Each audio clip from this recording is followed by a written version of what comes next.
Subscribe कीजिए ध्येय IAS channel को और बेल आइकन को दबाइए लेटेस्ट वीडियो सबसे पहले देखने के लिए।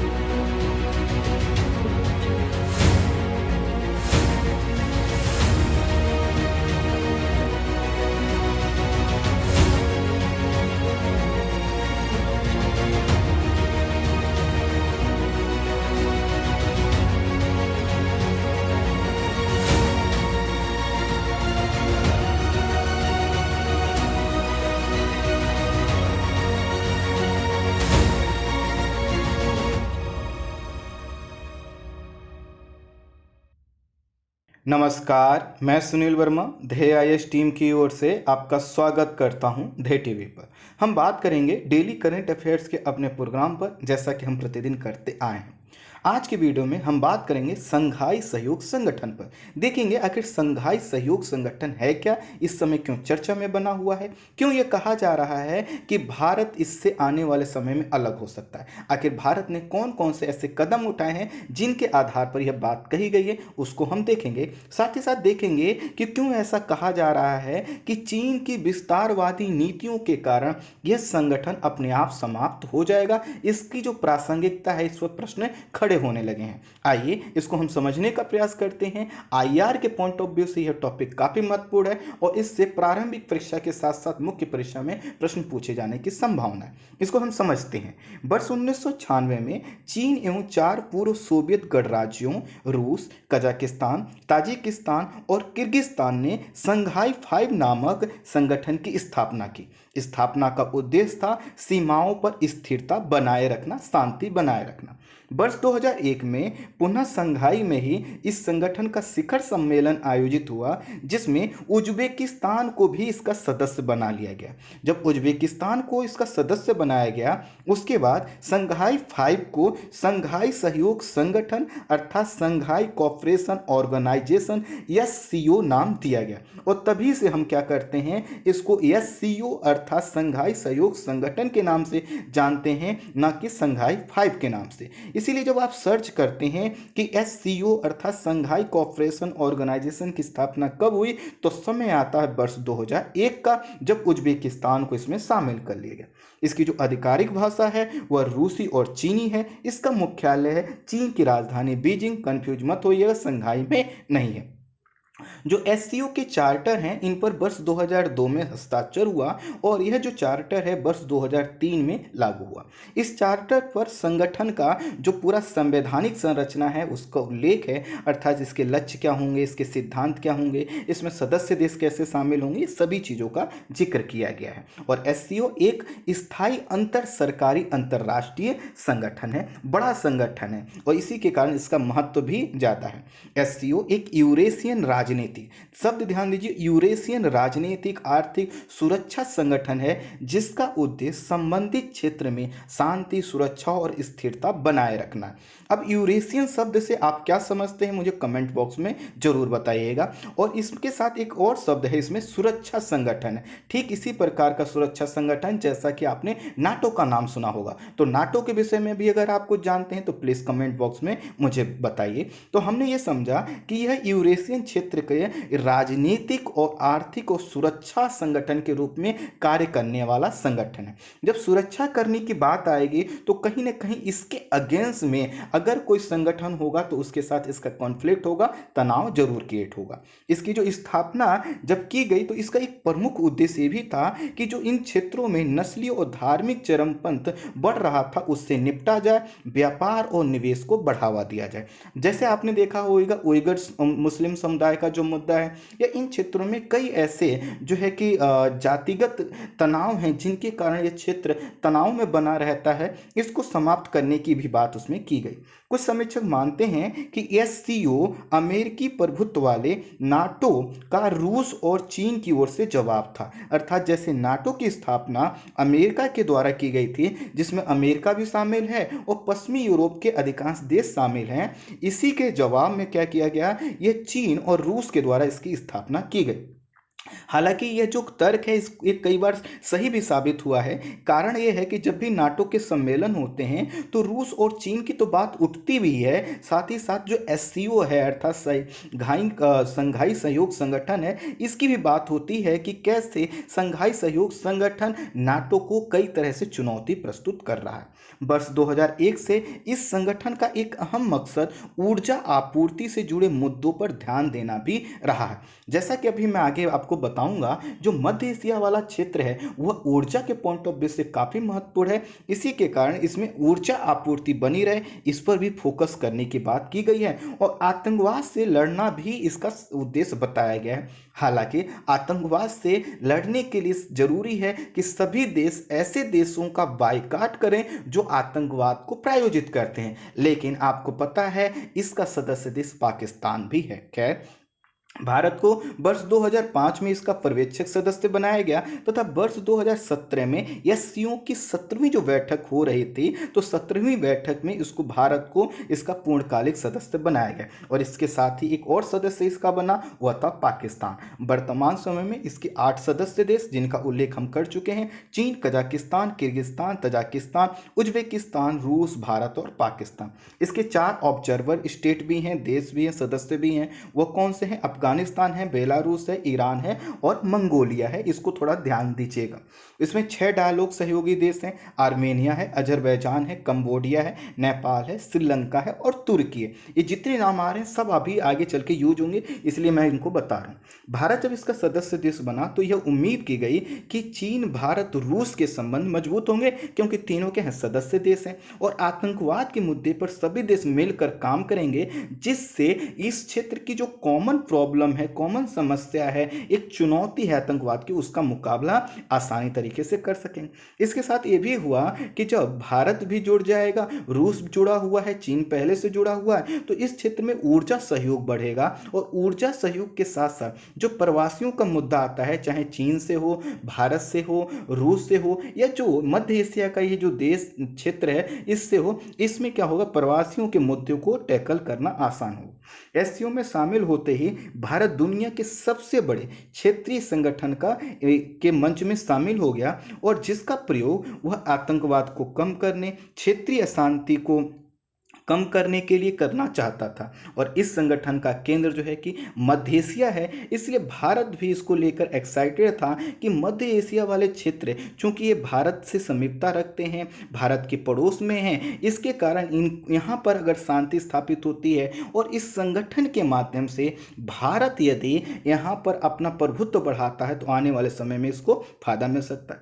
भारत का एक लक्ष्य ये भी था, जो मध्य एशिया के प्राकृतिक गैस और तेल के भंडार हैं वहाँ पर अपनी पहुंच बढ़ा सकेगा, साथ ही साथ रूस और यूरोप तक व्यापार के लिए उसको जमीनी मार्ग मिल जाएगा। अब एससीओ में जब सभी सदस्य देश शामिल हैं और सभी में अगर म्यूचुअल अंडरस्टैंडिंग बन जाए तो एक हाईवे बनाया जा सकता है, एक रास्ता बनाया जा सकता है, जिसके माध्यम से रूस और जो है कि पश्चिमी यूरोप तक भारत के माध्यम से आसानी से पहुंचा जा सकता है। कई चीज़ों को लेकर भारत जो है कि आगे बढ़ रहा था और इसी के कारण इसमें शामिल भी हुआ था। लंबे समय से अटकी हुई जो तापी पाइपलाइन परियोजना है, जैसे तुर्कमेनिस्तान, अफगानिस्तान और पाकिस्तान और भारत के बीच में ये जो पाइपलाइन बिछाई जानी थी, इसको भी पूर्ण करने की एक योजना थी कि भारत जब इसमें शामिल होगा, अपनी बात रखेगा, भारत का कद जब समझा जाएगा तो कहीं ना कहीं यह चीज़ भी आगे बढ़ेगी। भारत के लिए जरूरी है कि वह मध्य एशिया में चीन के बढ़ते प्रभाव को रोके, क्योंकि यदि चीन का बढ़ता हुआ प्रभाव मध्य एशिया में बढ़ता है, अफगानिस्तान में बढ़ता है, उसके पड़ोसी देशों में बढ़ता है, तो वहाँ पर चीन क्या कर सकता है, अशांति फैलाकर भारत के हितों को नुकसान पहुंचा सकता है। तो भारत ने सोचा क्यों ना हम भी इसमें शामिल होकर और अपना जो प्रभाव है उसको बढ़ाएं और उसको बढ़ाने के लिए क्या करें, हम आगे बढ़ें। इन सभी चीज़ों को होते हुए भी कई चुनौतियाँ हैं, हालांकि उनका जिक्र करेंगे। भारत की कई कंपनियां, आपको पता है, इन्होंने रूस में निवेश किया हुआ है और रूस में जो है कि तेल और प्राकृतिक गैस का एक प्रमुख उत्पादनकर्ता क्षेत्र है, देश है। और इस वजह से भारत ने कहा कि इसमें हम जब शामिल होंगे तो भारत रूस संबंध भी मजबूत होंगे, ऊर्जा सुरक्षा भी सुनिश्चित होगी और साथ ही साथ चीन का जो प्रभाव भारत के खिलाफ मध्य एशिया में बढ़ सकता था उसको भी वह रोक पाए। लेकिन अब देखिए चुनौतियां क्या थी, जब भारत शामिल हुआ तब चुनौतियां क्या थी और फिर अब वर्तमान की कंडीशन समझेंगे। भौगोलिक रूप से निकटता होते हुए भी संगठनों के सदस्यों के जो इतिहास है, उसकी जो पृष्ठभूमि है, भाषा है, राष्ट्रीय हित हैं, वो अलग अलग रहे, जिसके कारण एससीओ भारत जब इसमें शामिल नहीं हुआ था तब भी इसके निर्णय लेने में काफ़ी जो है कि कठिनाई आती थी, काफ़ी चुनौती उत्पन्न होती थी। दूसरा, मैंने इसका लक्ष्य क्या बताया था आपको, आतंकवाद, अलगाववाद, मादक पदार्थों की तस्करी, हथियारों की तस्करी, इसके रोकथाम करने के लिए किया गया था। लेकिन आपको जानकर आश्चर्य होगा कि इसमें अभी कोई ठोस कदम इन देशों के द्वारा नहीं उठाया गया।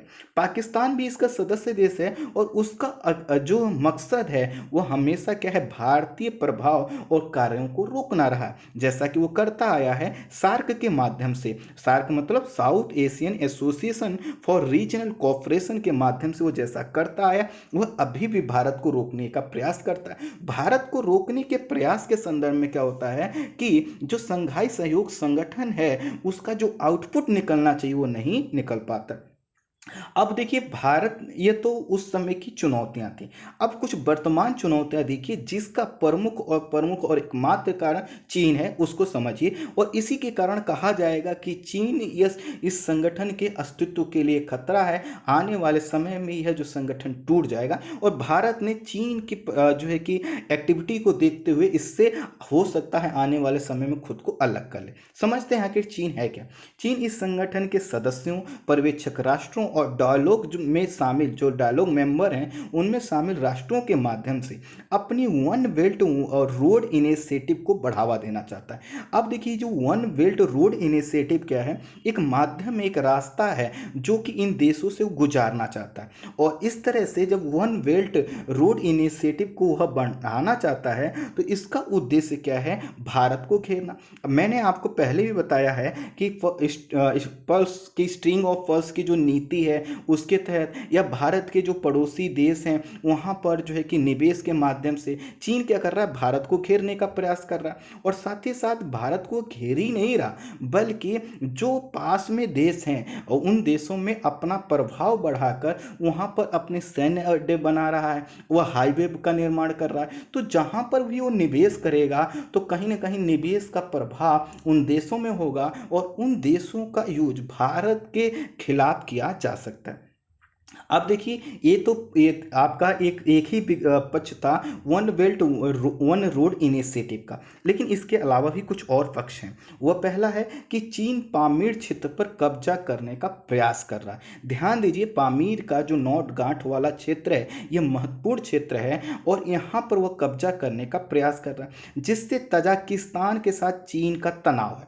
अब मैंने आपसे क्या कहा कि इसका जो तनाव है वो किसके साथ है, तजाकिस्तान के साथ। और जब तजाकिस्तान के साथ इसके तनाव हैं तो हमने क्या कहा था कि जो इसकी स्थापना हुई थी वह किस लिए हुई थी, कि जो सीमा के विवाद है उसमें शांति स्थापित करना। और तजाकिस्तान के साथ क्या हुआ, चीन उलझा हुआ।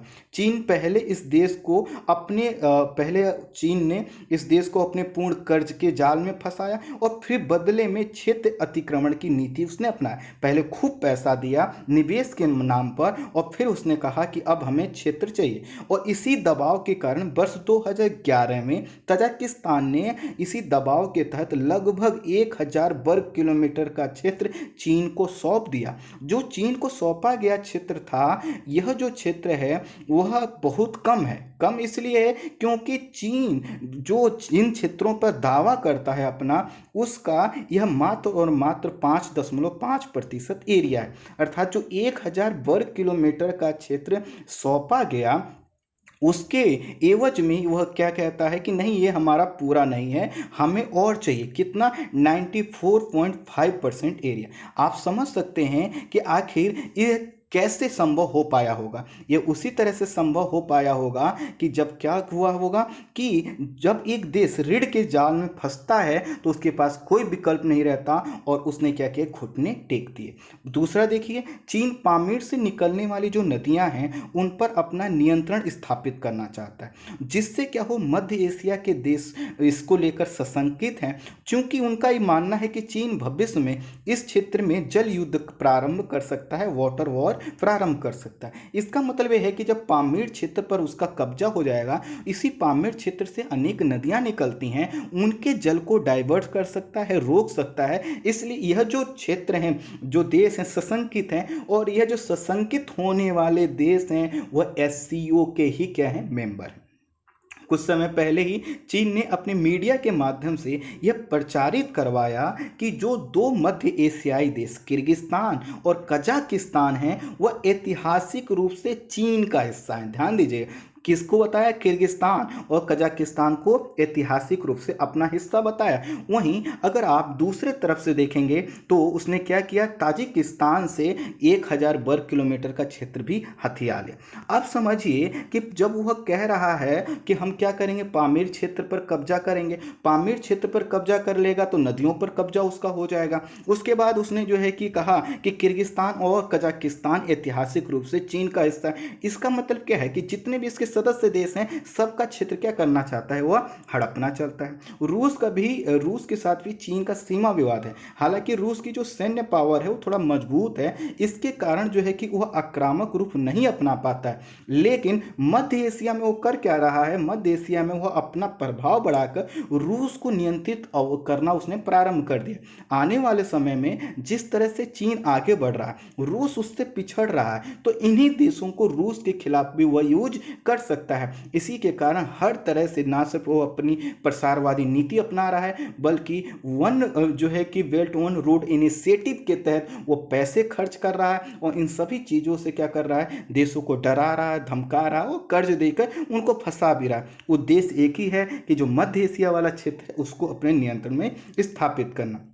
इसी के कारण कहा जा रहा है कि वर्तमान समय में इस संगठन के लिए सबसे बड़ी चुनौती है, इसका संस्थापक देश खुद चीन ही है और इसकी प्रसारवादी नीति ही इस संगठन की नीतियों के उलट, जो इसकी स्थापना जिन मूल्यों पर हुई थी उसके उलट काम कर रहा है और इससे इस संगठन क्या हो जाएगा, समाप्त हो जाएगा। क्षेत्रीय शांति, सीमा शांति के लक्ष्य जो इस संगठन के मूल लक्ष्य थे, इससे इतर वह भारतीय क्षेत्र का भी अब क्या कर रहा है, अतिक्रमण करने का प्रयास कर रहा है। इस अतिक्रमण की वजह से पूरे क्षेत्र में न सिर्फ अशांति और युद्ध का खतरा बढ़ा है, बल्कि इस संगठन की प्रासंगिकता पर भी बात उठने लगी है। एलएसी अर्थात लाइन ऑफ एक्चुअल कंट्रोल पर बढ़ते तनाव के कारण भारत और चीन में न सिर्फ दूरी बढ़ी है, बल्कि भारत अब उन मंचों और सामूहिक अभ्यासों से भी अपने आप को दूर कर रहा है जहां पर चीन की उपस्थिति है। गलवान घाटी में हुई हिंसा के बाद भारत आरआईसी अर्थात रूस, इंडिया, चीन की जो बैठक हुई थी उसमें शामिल नहीं होना चाहता था, लेकिन रूस ने कई बार भारत से अपील की, यह कहा कि चूंकि हम इसको ऑर्गेनाइज करवा रहे हैं, यदि आप शामिल नहीं होंगे तो अन्य देशों को यह मैसेज जाएगा कि भारत और रूस के संबंध ठीक नहीं है, इसलिए आप शामिल हो जाए। इसके कारण जो है कि यह जो मीटिंग हुई थी आरआईसी की अर्थात रूस, इंडिया, चीन की, इसमें भारत शामिल हो गया। और जब शामिल हुआ तो हम यह उम्मीद कर रहे थे, हम मान के चल रहे थे कि रूस क्या करेगा, चीन पर दबाव बनाएगा कि वो सीमा अतिक्रमण ना करे, अपनी गतिविधियों को रोक दे। लेकिन हमें यहाँ पता चल गया कि रूस जो है कि उस पर दबाव बनाने में सफल नहीं रहा है। उसके पीछे का कारण ये है कि चूंकि अभी रूस और चीन की जो स्थिति है उसमें काफ़ी अंतर आ चुका है। रूस पहले एक बड़ा देश और शक्तिशाली देश हुआ करता था, आज भी है, लेकिन कुछ मामलों में चीन उससे बहुत आगे निकल चुका है और चीन ने उसके दबाव को स्वीकार नहीं किया। इसी के कारण जब इसमें ये शामिल हुआ भारत, तो लोग, कई समीक्षकों ने भारत के कहा कि भारत को इसमें शामिल नहीं होना चाहिए, क्योंकि इससे चीन को यह एहसास ही नहीं होगा कि वह भारतीय पक्ष उससे नाराज है, या भारतीय पक्ष तब तक उससे कोई बात नहीं करेगा जब तक कि वो अपनी वह विस्तारवादी नीति को नहीं रोकता। तो कुल मिलाकर वहां पर बात हुई। कुछ समय पहले रक्षा मंत्री जो है कि हमारे रूस जरूर गए, लेकिन चीन के अनुरोध के बावजूद वह चीनी रक्षा मंत्री या किसी अन्य प्रतिनिधिमंडल से नहीं मिले। मैसेज साफ था। वह मैसेज क्या था कि कहीं ना कहीं यह हमें उनको बताना है कि आप जिस प्रकार इस चीज़ों को आप बढ़ावा दे रहे हो, आप जिस तरह से हमारे क्षेत्र में अतिक्रमण करने का प्रयास कर रहे हो, तो एक ही साथ शांति वार्ता और साथ ही साथ अतिक्रमण नहीं चल सकता। जो क्वाड ग्रुप के समूह के देश हैं, वो पहले से ही भारत को अपनी गतिविधियां जो है कि चीन और रूस के साथ कम करने के लिए कह रहे थे, और इस तरह से अब जो है कि भारत को वही विकल्प देखने पड़ रहा है कि क्वाड ग्रुप या फिर पश्चिमी देशों के साथ उसके पास एक विकल्प है, वो उनके साथ मजबूती बढ़ाए। रूस एससीओ सदस्य देशों के रक्षा मंत्रियों और विदेश मंत्रियों की बैठक अब आयोजित करने जा रहा है। रक्षा मंत्रियों की जो बैठक है 3 से 4 सितंबर में अनुमानित है, जिसमें भारत के रक्षा मंत्री राजनाथ सिंह को जाना है वहां पर। वहीं विदेश मंत्रियों की बैठक 10 सितंबर के आसपास आयोजित है, और इसमें विदेश मंत्री एस जयशंकर जी को जाना है रूस में। अब देखिए, अगर भारत इसमें शामिल होता है तो कहीं ना कहीं उनका सामना चीनी मंत्रियों से होगा, और इस तरह से एक जो है कि फोटोग्राफी होती है, ये ऐसा दिखाया जाता है कि सब कुछ हमारे पास ठीक है, हम लोगों में कोई तनाव नहीं है, मुद्दों को लेकर आगे बढ़। इसलिए कहा जा रहा है कि भारत को यह जो होने वाली बैठक है इसका बायकॉट कर देना चाहिए, और आने वाला समय बताएगा कि भारत की तरफ से क्या निर्णय लिया जाता है। लेकिन जो भी निर्णय लिया जाएगा बस आपको वहाँ पर अपडेट कर देना है। अब देखिए, यह था कि यह जो बैठक होगी उसमें भारत क्या स्टैंड ले, लेकिन भारत ने एक स्टैंड ले लिया। वह है, भारत ने एक बड़ा निर्णय लेते हुए खुद को काउकाज 2020 सैन्य अभ्यास से खुद को अलग कर लिया। काउकाज 2020, इसका दूसरा जो नाम है वह है काकेसस 2020। तो यह काउकाज 2020 या काकेसस 2020 जो सैन्य अभ्यास से इससे खुद को अलग किया है, तो प्रश्न आएगा इसमें एससीओ क्या है। दरअसल इसमें क्या है, इसमें रूस, चीन, पाकिस्तान के साथ संघाई सहयोग संगठन के अन्य सदस्य देश भी शामिल हो रहे हैं, और भारत को भी इसमें शामिल होना था, लेकिन भारत ने क्या कर लिया, अपने आप को अलग कर लिया। तो पूछा जा सकता है भारत ने चीन की वजह से या किसी भी कारण से किस सैन्य अभ्यास से खुद को अलग किया, तो ध्यान रखिएगा काउकाज 2020, और इसका दूसरा नाम कॉकेसस 2020 भी है। रूस जो है कि हर साल इस प्रकार का सैन्य अभ्यास आयोजित करता है, जो उसके 4 प्रमुख सैन्य कमानों पर होते हैं। ये जो सैन्य कमान कौन से हैं, पूर्व वोस्टक, पश्चिम जोपेड, केंद्र में सेंटा और दक्षिण में काउकास। सैन्य अभ्यास की यह जो सीरीज है 4 प्रमुख रूसी जो परिचालन है, निर्देश हैं, उनके तहत होता है। अर्थात तो रूस अपने चारों एरिया में क्या करता है, सैन्य अभ्यास करवाता रहता है। पहली बार इस प्रकार का आयोजन वर्ष 2017 में जोपेड, और जोपेड का मतलब क्या है, ध्यान रखिएगा, जब हम जोपेड शब्द यूज करते हैं तो पश्चिम, अर्थात जहां पर नाटो के जो सदस्य देश हैं उनके समीपवर्ती सीमा क्षेत्र में जोपेड में हुआ। वर्ष 2018 में बोस्टेक अर्थात पूर्व में, 2019 में सेंटर में, और 2020 में जो काउकाज होने जा रहा है, इसका मतलब क्या है, वह है दक्षिण, और 2020 में इसका आयोजन हो। चूंकि यहाँ पर पास में जो कॉकेसस एरिया है, इसी के कारण इसको कॉकेसस 2020 भी कहा जा रहा है। भारत वर्ष 2019 के सैन्य अभ्यास में भारत ने इसमें हिस्सा लिया था, और इस साल यह जो होने वाली सैन्य अभ्यास है, इसमें रूस ने 18 देशों को आमंत्रित किया, जिसमें एससीओ के सदस्य देशों के अलावा, एससीओ के जब हम सदस्य देश कह रहे हैं तो हम इसका मतलब क्या कहना चाहते हैं, इसका मतलब कहना चाहते हैं कि चीन भी शामिल है, पाकिस्तान भी शामिल है, यही 2 हमारे प्रतिद्वंदी हैं। तो एससीओ के सदस्य देशों के अलावा इसमें मंगोलिया, सीरिया, ईरान, मिस्र, बेलारूस और तुर्की, ध्यान दीजिएगा, तुर्की जो है आर्मेनिया, तुर्कमेनिस्तान जैसे देश इसमें शामिल हैं। तुर्की, पाकिस्तान और चीन हमारे लिए इस समय एक चुनौती बनकर उभरे हैं, क्योंकि तुर्की ने बार बार, आपको याद हो तो, भारत के अगेंस्ट बोला है, चाहे जम्मू कश्मीर का मुद्दा हो या सिटीजन अमेंडमेंट एक्ट का मुद्दा हो, हर जगह पे वो बोलता आया है, और खुद को क्या चाहता है, वह दिखाना चाहता है कि वह मुस्लिम हितों का रक्षक है। हालांकि ऐसा कुछ नहीं है, मैं इस पर बात कर चुका हूँ। भारत ने कोविड-19 का कारण बताते हुए इसमें शामिल होने से इनकार कर दिया है, लेकिन ये भी कहा है कि भारत और रूस के संबंध अच्छे बने रहेंगे। भारत ने इस अभ्यास में शामिल ना होकर तुर्की, पाकिस्तान और चीन को एक मैसेज देना प्रारंभ किया है कि वह यह है कि अगर कोई देश भारत के आंतरिक मामलों में हस्तक्षेप करता है या उसके साथ सीमा डिस्प्यूट बनाए रखता है तो वह इस प्रकार की किसी गतिविधि में शामिल नहीं होगा। लेकिन कहीं ना कहीं यह जो प्रयास है आने वाले समय में जो एससीओ की बैठक है उसके संदर्भ में ज़्यादा महत्वपूर्ण है कि भारत वहाँ पर क्या डिसीजन लेता है। कई समीक्षकों का मानना है कि इससे चीन मजबूत होगा अगर भारत उसमें शामिल नहीं होता है, इस प्रकार के जो सैन्य अभ्यास हैं या फिर एससीओ में की बैठकों में शामिल नहीं होता है तो चीन मजबूत होगा। वहीं तरफ दूसरी तरफ कुछ समीक्षकों का कहना है कि भारत की जो यह अगर भारत कहता है कि नहीं हम शामिल नहीं होंगे, चाहे वो सैन्य अभ्यास हो या फिर बैठक हो, तो यह भारत की मजबूत विदेश नीति का परिचायक है।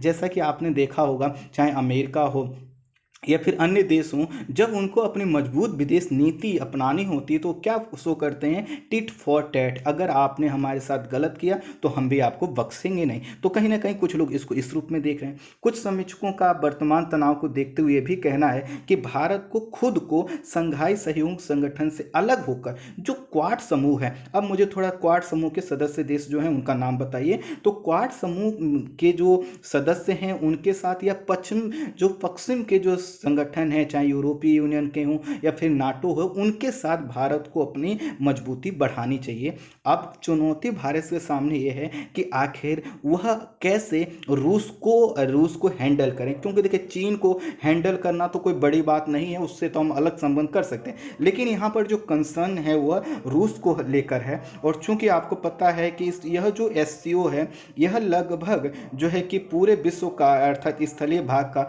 22% भूभाग का और 40% जनसंख्या का प्रतिनिधित्व करता है। तो इससे भारत का बाहर होना भी कठिन है, लेकिन कहीं न कहीं भारत को यह प्रयास करना चाहिए कि रूस के साथ संबंध मजबूत रहें, लेकिन भारत की मजबूत विदेश नीति जो है कि यहाँ पर दिखे। क्योंकि यदि हमने विदेश नीति मजबूत नहीं अपनाई तो ध्यान दीजिएगा, जैसा आरआईसी की बैठक के बाद हुआ था, आरआईसी की बैठक के बाद चीन ने सीमा क्षेत्र पर अतिक्रमण को कम नहीं किया, बढ़ाया, अपनी फौजों की संख्या बढ़ाई। जबकि आरआईसी की बैठक में शामिल कौन था, रूस था, इंडिया था, चीन था। तो कहीं ना कहीं यदि चीन को यह होता कि हमें अंतर्राष्ट्रीय नियमों, समझौतों और जो है कि संधियों को मानना है और साथ ही साथ जो म्यूचुअल अंडरस्टैंडिंग है पड़ोसी देशों के साथ उसको बढ़ाना है, तो वह ऐसा ना करता। तो इस तरह से ये समय की आवश्यकता है कि भारत यहाँ पे मजबूत अपनी विदेश नीति का परिचय दे। आने वाले समय में जो भी इसमें अपडेट होगा मैं जरूर बताऊंगा आपको। एक वीडियो मैं एक्स्ट्रा और करके दे रहा हूं जिससे सभी टॉपिक थोड़ा सा अच्छे से कवर हो सकें।